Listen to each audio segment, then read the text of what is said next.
So this is given for to the entire humanity. It is not only for the Indian in the Indian scenario. And the context where Bhagavad Gita has been told is the Kurukshetra, which is an important event in Mahabharata. And Lord Krishna tells this to Arjuna. Why he tells this to Arjuna is that Arjuna, somebody wants to join. Arjuna goes into a state of depression actually. He goes into a proper, he because, one second. Some issue with this. Nita wants to join. Okay. Sorry. So there is, the context is that in Mahabharata, you all know, there is a fight between Kauravas and Pandavas. And actually Krishna tries very hard, and even the Pandavas try very hard to stop this fight, because they are all relatives and closest relatives, and the people who are getting into this fight are all common relatives. That is the worst part of the thing which affects Arjuna. So in spite of counseling him, in spite of going for negotiations with the Kauravas and trying very hard and following their their dictatorial approach, they send them to exile. They finish those terms and conditions. Even after coming back, Duryodhana refuses. This is how people who are unethical, immoral behave. They are totally unprincipled, and therefore they do not stick to their commitments, and therefore this will come under total adharma or unrighteous way of conduct. Therefore Krishna says now there is no alternative but to go for war. Arjuna agrees, but when he comes on the Kurukshetra, on the day the battle has to start, he asks Krishna to take him to the center of this battlefield.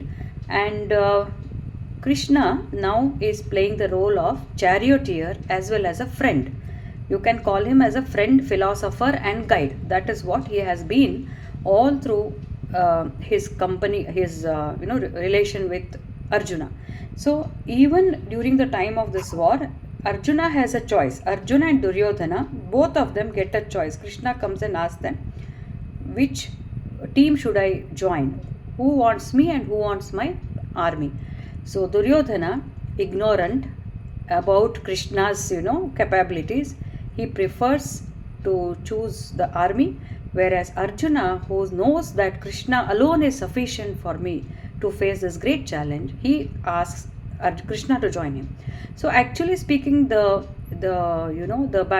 army wise, the number of troops on the Pandava side is much less compared to the Kauravas.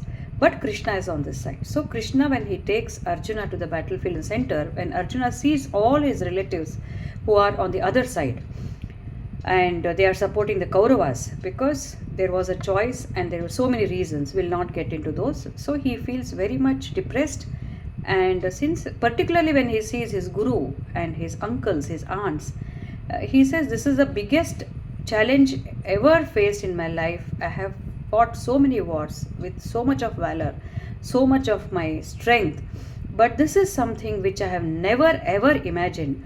Krishna, I am not going to fight. And this is, he gives his own explanations, his own justifications to say that what we are doing is not right and we have to get back, and then we are not going to fight. So when that situation comes, and actually he experiences the anxiety, nervousness, not depression I would say, he loses all his energy, he loses his identity as a warrior, and then Krishna comes to his rescue, and that is how Bhagavad Gita has come into picture. Now Bhagavad Gita is told on the battlefield to motivate Arjuna to fight. Fighting is not only to kill those people and restore dharma, but it is also a guideline for all of us who are facing the challenges of life, which are considered as battle. Every day there is a challenge within our mind. Previously, there used to be fight between different planets. As the yugas came to Kali Yuga, it progressed initially between different planets, Sura, Asura, that way. Then people used to fight between different countries, how Rama went. Then in Mahabharata, people fought among the same family, among the relatives. Today we have a fight within ourselves. What is right, what is wrong, which is the rightmost path. So this conflict and dilemma will be addressed very well if we get the knowledge of Bhagavad Gita. See, we are not, each one of us have to fight our own battle, because each one has got a unique problem. It cannot be generalized. But Bhagavad Gita gives us generic solutions. That means it will tell you some general things which can be applied individually. So it is up to us to, learn and then implement in the situations which each one of us are facing. And as I said, every situation is different, but the solutions, there are some common solutions, because anything, the fundamental principle according to me which Bhagavad Gita brings out is that selflessness and not being self-centered always solves a problem. If you are selfish, if you want everything for yourself, there the problem starts. It's very simple as that. So for any challenge, he describes in so many ways, but basically it is becoming selfless and understanding others, putting others before us, putting ourselves later, not of course at the cost of our torturing us or something like that, but at the same time trying to expand our ego. That means identifying ourselves with others. That solves each and every problem, and all the shlokas, all the verses actually lead us towards this common statement that be selfless, and that is yoga. Because when you practice yoga means Bhagavad Gita principles, not yogasana I'm talking about. So that is connecting with the superconscious, or connecting with the God who is present in each and every individual.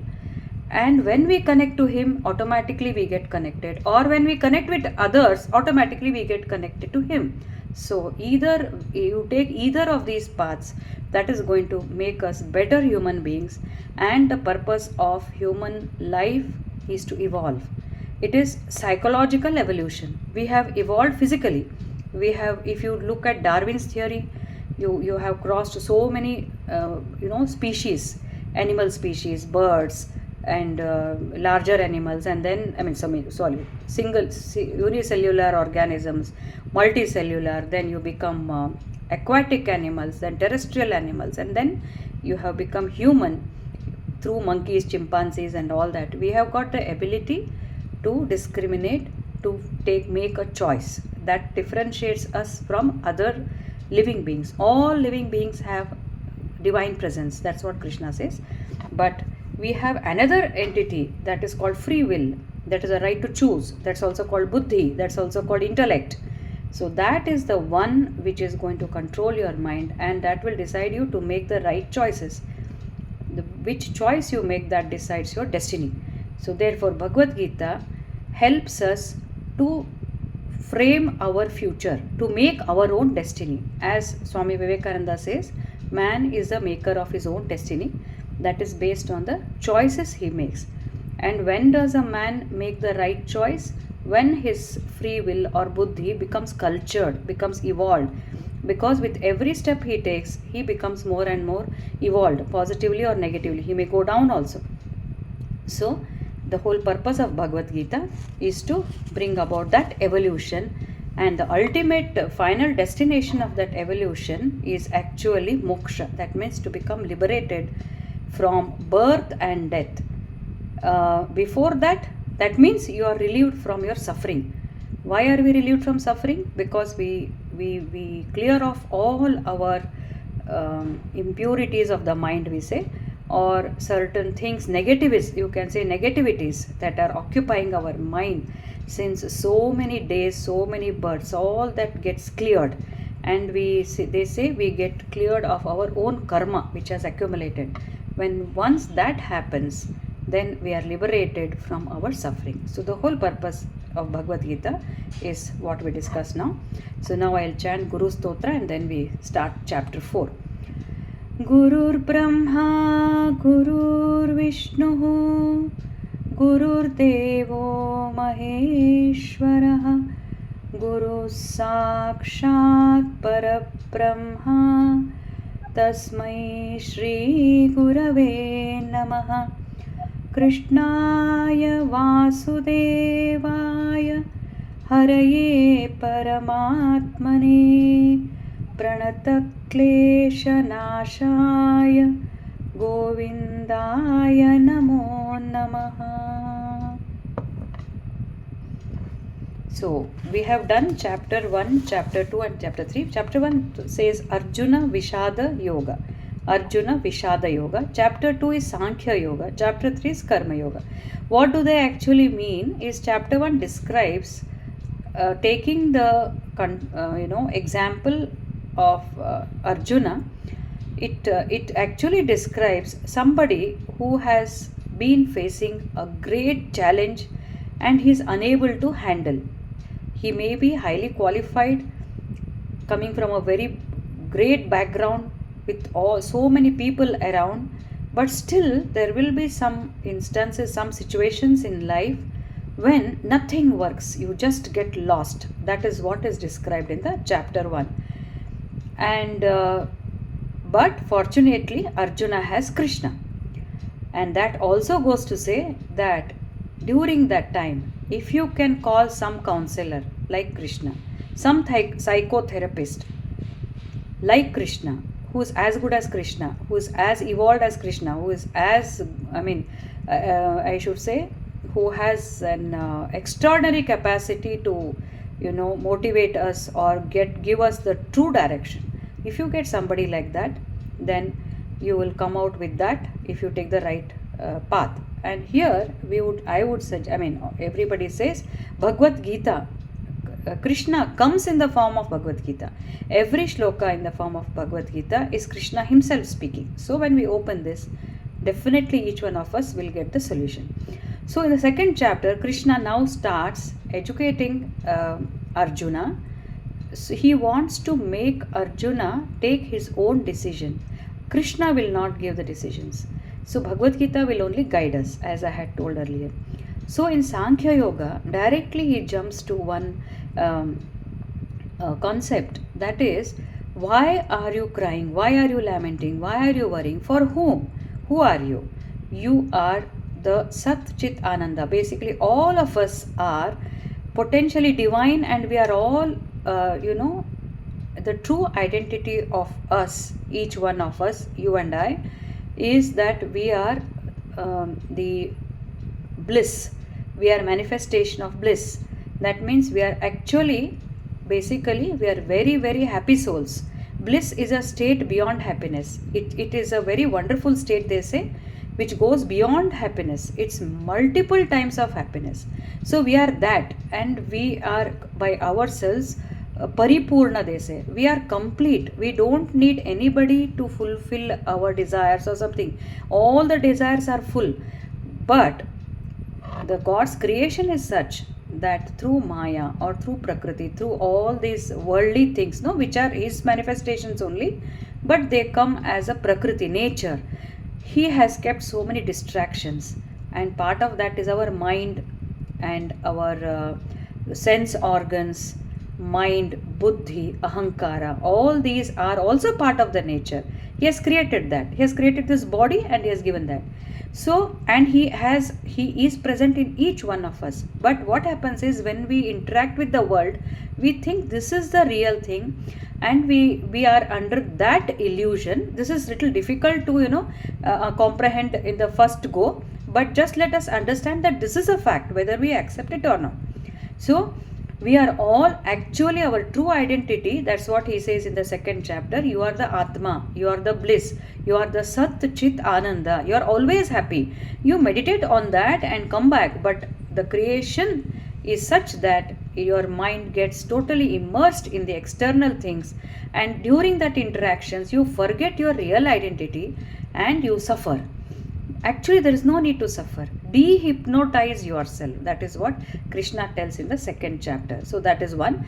And then he says, Arjuna asks him how to remain unperturbed, how to reach that state, how to understand our real identity, how do we go there? So Krishna says that whenever there is unhappiness, do not get too disturbed. Whenever there is happiness, don't be too excited. Try to maintain a balanced approach. Then you will reach that state.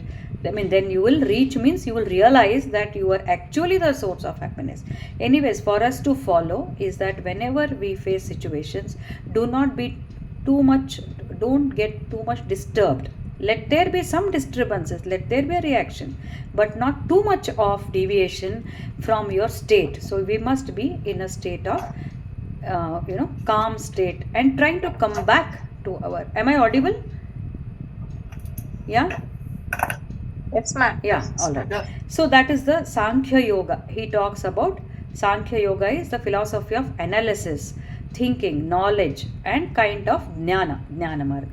Then third chapter is entirely on how to do your day-to-day activities, because Arjuna says this is so interesting in the second chapter. Let me sit and contemplate and meditate. Many people know in the previous generation or before that, if they used to get upset with the day-to-day lives, they used to just say, I want to go to Himalayas, I am not happy with the family life, and they would go. But Krishna very well says here, but that is not the only way, and that is done, that is achievable only by small fraction, because when you take a sannyasa, when you sit and meditate, mind is so fickle-minded, you are so fickle-minded, the mind deviates, it's so restless, it's very difficult to hold on, number one.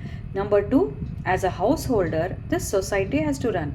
This nation has to run. People, if everybody becomes sannyasa, who is going to run the show? So he says karma yoga. Karma yoga is being in spiritual mode as you do your day-to-day activities. That is karma marga. How to achieve that? Because now Arjuna is facing this because of karma. Karma means action. I have to fight. I am unable to fight. So he says how to spiritualize. Now what should be the attitude when you perform your day-to-day activities, whatever it is, professional, personal, cleaning, cooking, anything, any activity has to be performed with certain state of mind or some attitude. That attitude is that you must think that this activity is conducted, I am not the doer. The prakriti which is given by God himself, creator, which has this body, hands, legs, eyes, ears, we call them as jnanendriya, karmendriya, they are all performing.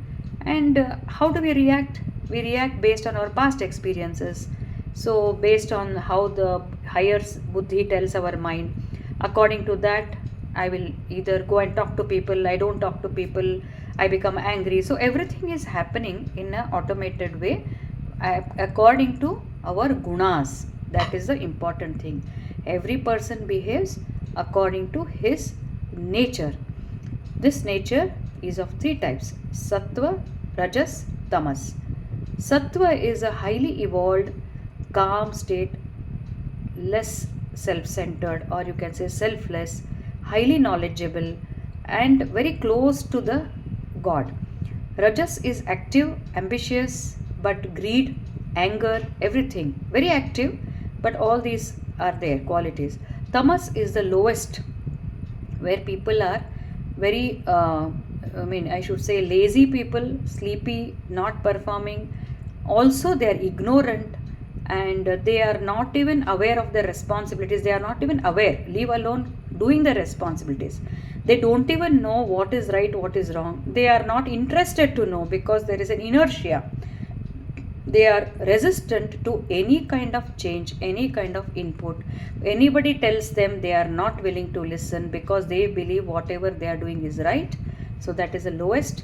We have a mixture of these three people, these three gunas in the society, and the same individual can manifest these three gunas at different times of the day or different times in a year, whatever. But predominantly one personality means he will be having one type of guna. So that based on that they will be acting.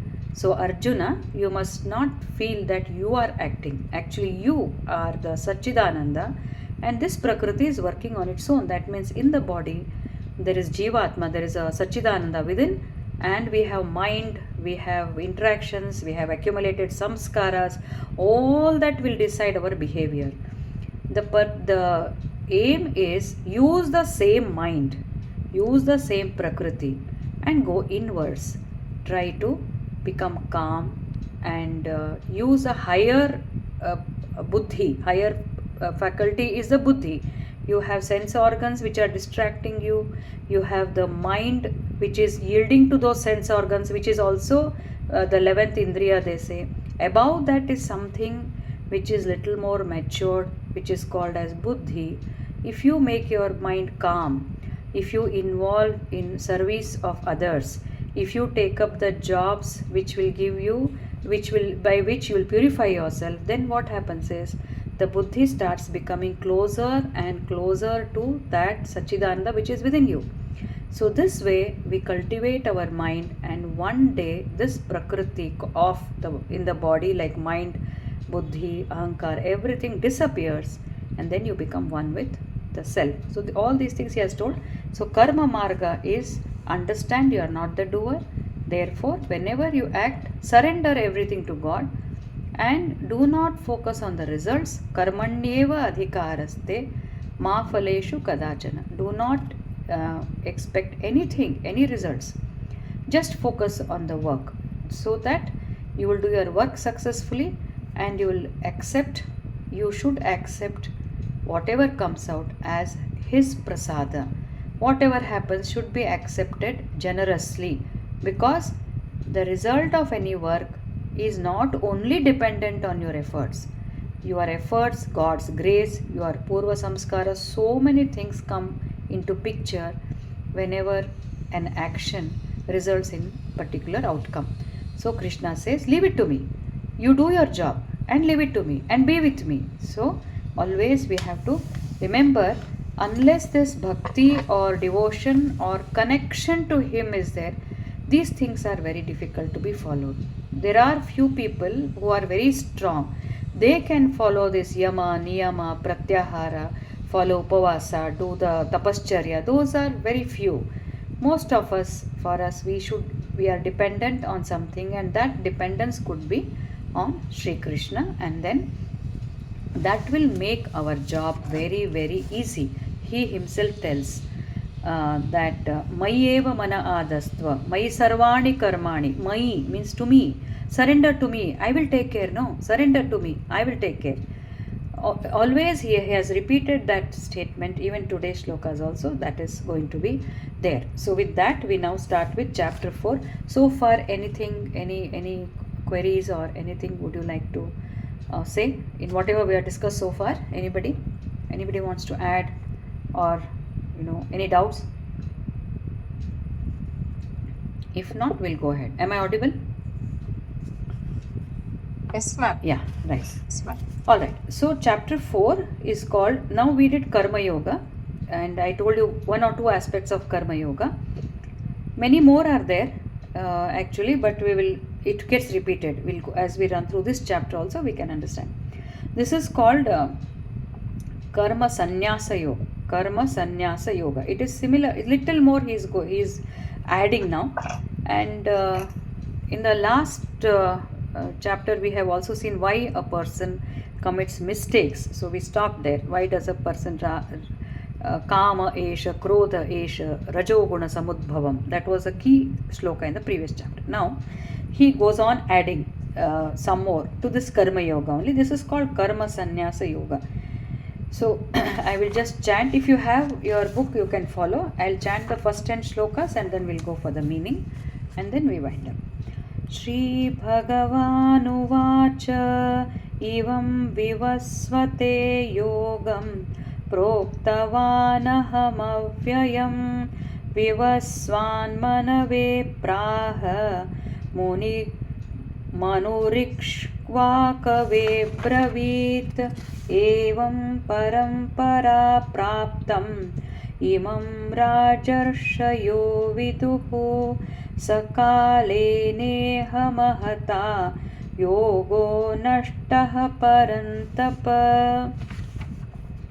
स एवायं मया तेद्य योगः प्रोक्तः पुरातनः भक्तोऽसि मे सखा चेति रहस्यं ह्येतत् उत्तमम्.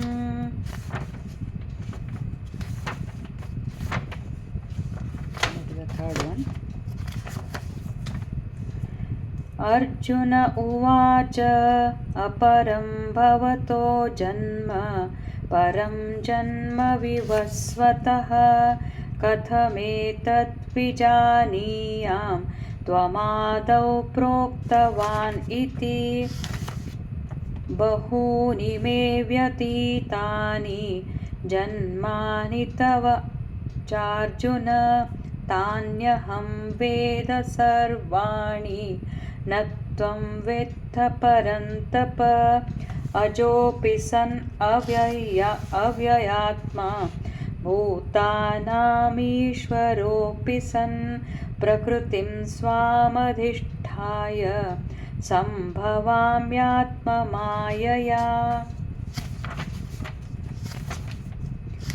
यदा यदा हि धर्मस्य ग्लानिर्भवति भारत अभ्युत्थानमधर्मस्य तदात्मानं सृजाम्यहं. परित्राणाय साधूनां विनाशाय च दुष्कृतां धर्मसंस्थापनार्थाय सम्भवामि युगे युगे. जन्म कर्म च मे दिव्यम् एवं यो वेत्ति तत्त्वतः त्यक्त्वा देहं पुनर्जन्म नैति मामेति सोऽर्जुन. वीतरागभयक्रोधा मन्मया मामुपाश्रिताः बहवो ज्ञानतपसा पूता मद्भावमागताः. So Krishna says to Arjuna, Arjuna, now Arjuna is listening to him very attentively, just as all of you are coming regularly and curious to know Bhagavad Gita. So Arjuna is listening to him. Now he says, see, this yoga imam, I had told this to Vivaswan. Vivaswan is Surya Deva, and Vivaswan told it to Manu, and Manu told it to Ikshvaku. So we must understand that if you go deeper, how this creation started. So there are so many cycles of this creation actually. First of all, creation itself is very mysterious. We were not knowing. We know little bit after Bhagavad Gita and Bhagavad Puran. So when the Parabrahma, who was nobody, nothing was there, but it's just nothing. It's called zero state, shunya state. He creates, every time I repeat this, so it is essential. He assumes the form of Vishnu, and from Vishnu there is emergence of one. This is what is told in Puranas also. He creates Mahati. Mahati means the Prakriti Tattva, potential, which contains all the I should say potential to differentiate or to develop or to create things like Rishis, Brahma, Vishnu, Brahma, Maheshwara, Rishis, human beings, plants, trees, animals, all that erupts from that. But there's a big description for that. There are 5 elements and so many things. We'll not get into that. In that, the Srishti, this one starts, there is Surya also. Surya is not only the physical Surya. Here they say it is a spiritual entity beyond what we are seeing as Surya, because it is, Surya gives us the energy in the form of, now scientifically we say, vitamin D. The light is there, the heat is there, everything is there from the physical aspect of Surya.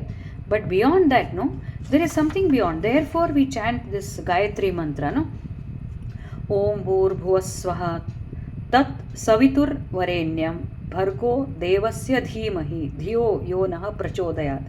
This is addressed to Surya only. They say Om Bhur Bhuva means we meditate on the glory of that divine Savita. Savita is the energy of that sun. May he endow us with pure intelligence. So this is the Bhur is embodiment of vital spiritual energy. This is what we are, spiritual energy, the earth, embodiment of vital spiritual energy, the earth. Bhuvaha is destroyer of suffering. Suvaha is embodiment of happiness. So that way we have been addressing our prayers to that great Surya. And therefore Krishna says, I have taught this. This is not the first time. I have taught this to Surya. And Surya has taught this to Manu. Who is Manu? In every cycle it's called Manvantara. We have got one Manu for every Manvantara. We are in that. Now he says he has taught it to that Manu. And Manu has taught it to Ikshvaku. Ikshvaku is descendant of Manu, but the initial person, I mean the first person in the what I should say, the family of Rama, Sri Rama. He's the ancestor of Sri Rama. So he says, I have taught this. This is not the first time. This I have told to Surya. Surya has told this to Manu. Manu in turn has told this to Ikshvaku, and then it has been transmitted down the line from in Guru Parampara. So he says, Proktavan aham avyayam imam vivasvate yogam proktavan aham avyayam vivasvan manave praha manurikshvakave bravit. Then in second, evam parampara praptam imam rajarshayo viduhu sa kaleneha mahata yogo nashtah paranta. What he says is, it has been taught, but what happened in the long run, as it got transmitted, it got diluted. Nashtah parantapa. It got actually destroyed. Next shloka he says, it got handed down in regular succession. The royal Rajarshayoho viduhu. They all knew, the royal sages knew this. But by long lapse of time, this has declined. Parantapa, O scorcher of the foes, enemies, conqueror of enemies. So he addresses Arjuna like that. So he says, I have been teaching this, I have taught this in the past. So but it has become diluted. Now next question Arjuna asks is, how come you have taught? I am seeing you now only. Along with me you have taken birth. Where were you before me? Anta he will ask in the next shloka.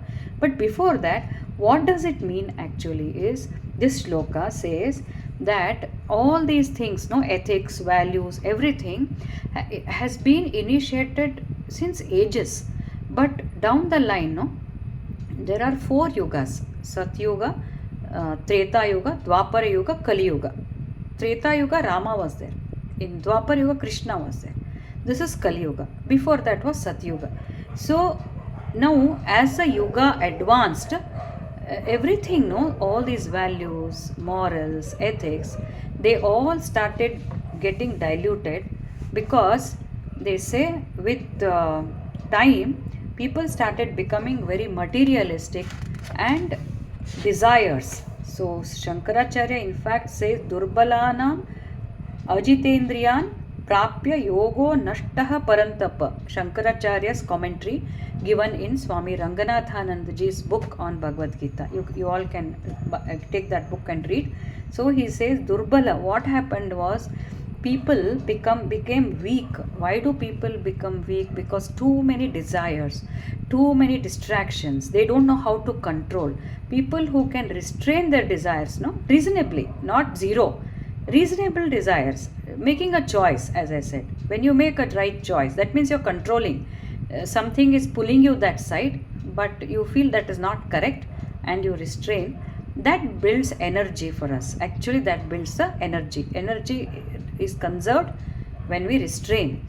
So Shankaracharya says, with time, particularly in Kali Yuga, he says, particularly in Kali Yugas, Durbala, people have become Durbala, Ajitendriyan. Ajitendriya means no control. We are not able to make it. We are just yielding to whatever is happening.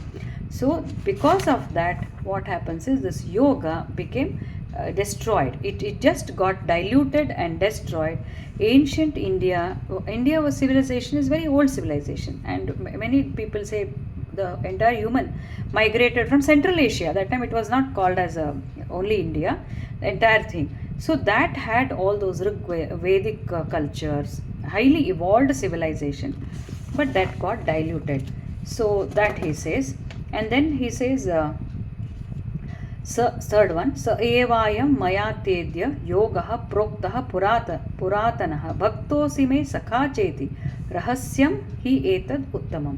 So he says, Krishna, this is Arjuna, this is a very deep and secret. Secret means it's not, we should not take it as secret, it's a profound philosophy which I am telling you. But why am I telling you? Because you are my friend and my devotee. You are my friend as well as my devotee. So whenever such things get exchanged, particularly good things, no, there must be a good relationship. When a teacher tells a student, or when friends discuss with each other, we must have good vibes. So if we think that today we are all assembled here, so both there is a mutual respect, mutual understanding, and we share good vibes, and therefore when you come, I will be very happy, or I'll be, more interested, or I should say enthusiastic to share my views on Bhagavad Gita. Similarly, when you come, you have that kind of respect or that kind of vibes.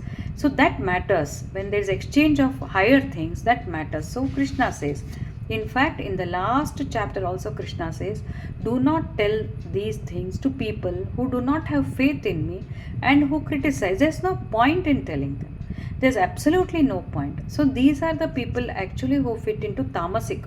So there are many people who are interested, and we may like to do so many things, but it may not be possible for us. See, like you will not be able to attend all the sessions. That's understood. But the willingness is there, and there's a faith. There's a faith. Just because you don't attend or you're missing doesn't mean that you do not have faith. It's not that when I tell you something you'll reject it. No, that is there within you. That's there within you, which is drawing you towards these sessions.